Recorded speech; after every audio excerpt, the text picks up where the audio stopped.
وأراقب الرحمن جل جلاله।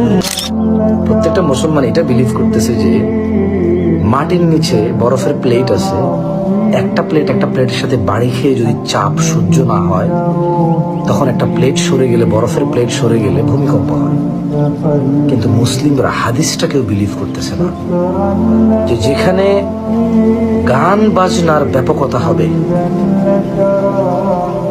নর্তকীর ব্যাপকতা হবে এবং মদ পান সহজীকরণ হবে, তখন ভূমিধস, ভূমিকম্প আর আকৃতি বিকৃত হওয়ার ঘটনা ঘটবে। অবাক লাগে। আমরা মুসলমান 90% দেশের মানুষ, ভূমিকম্প সম্পর্কে আমাদের যে তথ্য প্রদান করবে কেউ, সেখানেও মিউজিক লাগানো আছে, কারণ এতে আমাদের কোনো আপত্তি নাই।